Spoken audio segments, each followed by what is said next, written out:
British Secretary of State for exiting the European Union, David Davis, speaking at an event in London. The Brexit Secretary dismissed the scaremongering by Remainers who have relentlessly attempted to talk down British economic prospects in a bid to overturn the referendum result. Mr. Davis told the Wall Street Journal event, "There is not going to be a mass migration. The critical mass is still going to be here," he said. "The reason that the city is the biggest and most successful financial center in the world is not just Europe, it's about the mass of skills, the business environment here, it's about the reliability of tax law." He has previously briefed out that 90% of the Brexit deal is now agreed, but Northern Ireland remains a sticking point, with Remainers and the European Commission trying to use the Irish border question as a means to tie Britain's regulation system to the EU. The withdrawal agreement is payments of up to £39 billion. It's a lot of money, David Davis, but Mr. Davis suggested that imaginative solutions can be found, including giving tax-free status, the Brexit Secretary has said. He said, "Quite large exemptions could be granted to businesses that are not given authorized economic operator status, trusted traders, to enable trade to continue between Northern Ireland and the Republic." Mr. Davis also said Parliament is unlikely to sign off the withdrawal deal unless it is a substantive agreement.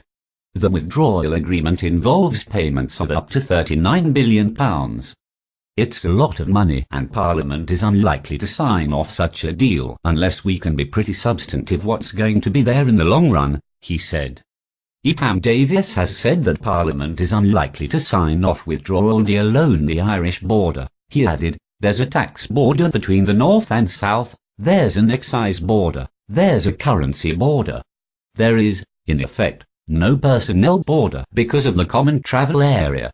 The Common Travel Area was created in 1923, it's been there all the time, it's not going to go. So what we're talking about is, number one, how we continue to maintain a tax border. Bear in mind we're looking for a zero-tariff outcome, a tax border and an excise border and so on, much as we do now." Mr. Davis said one area of difficulty was very small businesses straddling the border, such as farms and tiny companies. That is going to have to be addressed, we think, in the first case by quite large exemptions, so in effect we will give them tax-free status. Mr. Davis also warned that MPs will insist on a lot of detail before signing off on any deal, because Britain will have to make a payment of about £39 billion to the EU to honour its financial obligations to the trade bloc. The withdrawal agreement is payments of up to £39 billion. It's a lot of money, and Parliament is unlikely to sign off on it unless we can be pretty substantive about what is going to be there in the long run, Davis said at a Wall Street Journal event in London. Opponents of leaving the EU have identified winning enough support in the lower house of Parliament, the House of Commons, to block any possible deal the government brings back from Brussels as their best chance of overturning Brexit. Thanks you for watching.